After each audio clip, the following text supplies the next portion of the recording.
The state's COVID-19 test positivity rate continues to shatter records, climbing above 20% this week. The good news is new COVID hospital admissions are lower than the November 2020 surge when the vaccine wasn't yet available.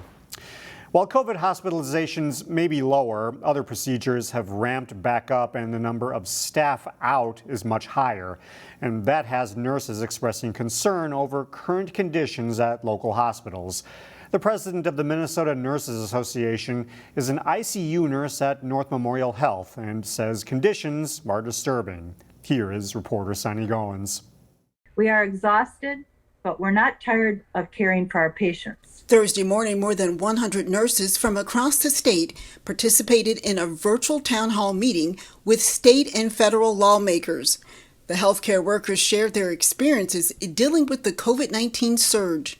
We are tired of working without the staff, the support, and the resources we need to provide quality patient care. Nurses say the steady stream of patients never seems to end. We don't have enough nurses to staff all of the ICU beds. Kelly Anaya says many nurses are out sick because of the highly contagious Omicron variant. We're averaging 90 ill calls a day from nurses at Abbott, and that certainly isn't helping the situation. Healthcare workers called on hospital administrators to show more respect and compassion. Support us when our kids are having to stay home because they've had a COVID exposure at school.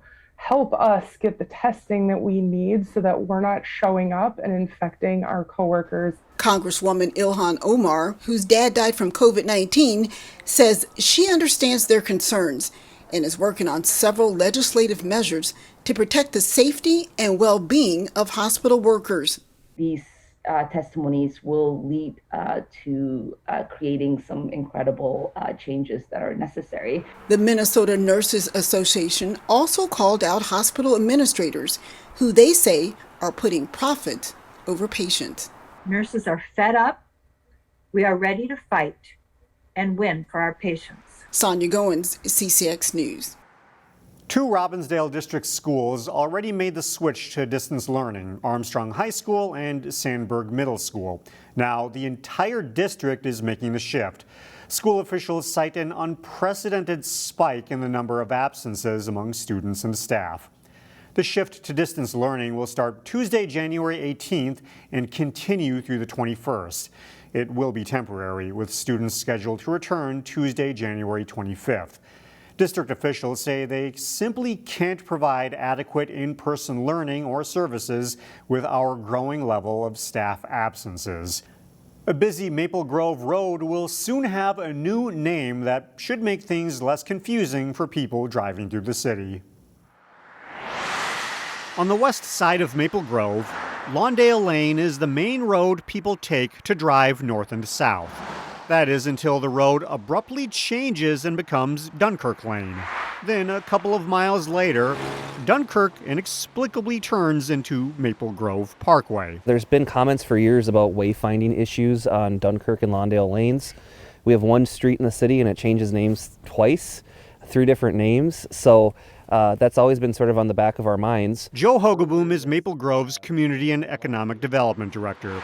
He says that the city decided it was finally time to remedy the name inconsistency. Starting in March, this entire stretch of road will take the name of Maple Grove Parkway. Other suburban communities, Woodbury, Burnsville, Golden Valley, Plymouth, they all have long stretches of roads that are named after the city that they're in. So we think that this is just about time that we get that for Maple Grove as well. The city council officially approved the name change on January 3rd. And over the next couple of months, city staff will get to work on all that encompasses the renaming of a road, such as notifying the post office and GPS providers. It's just a matter of getting things lined up, getting signs ordered, getting them installed, working with the residents. A total of 38 addresses are impacted by the name change, which means residents will need new driver's licenses and passports, and businesses will have to update any materials that reflect the old address. Yet Hogeboom says there has been no pushback. A lot of support from the people that have reached out to us about it, so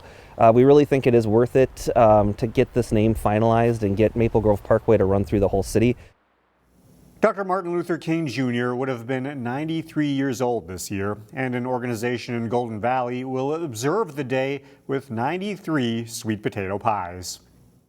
It's intended to be uplifting and inspiring because we know that people are going through so much right now.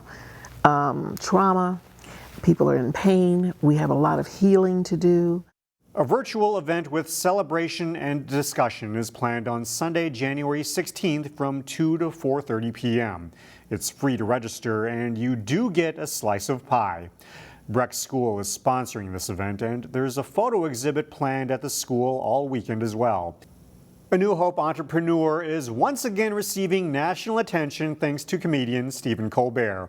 And this time, even the city's mayor got a shout out after paying a visit to Redmond's Popcorn last month. And one of those customers was none other than the mayor of New Hope, Minnesota herself, whose name is, say it with me, no surprise, a lot of Hempkin heads in the audience tonight. That was a clip from Wednesday night's edition of The Late Show with Stephen Colbert. The show was doing an update to a small business feature they put together on Redmond's Popcorn in November. After the show highlighted Redmond's the first time around, the business had to shut down that same week because the popcorn wasn't prepared in a commercial kitchen. But owner Zach Redmond made the necessary changes and is now back in business. So to celebrate that, Colbert briefly put up an electronic billboard in Times Square to advertise Redmond's Popcorn.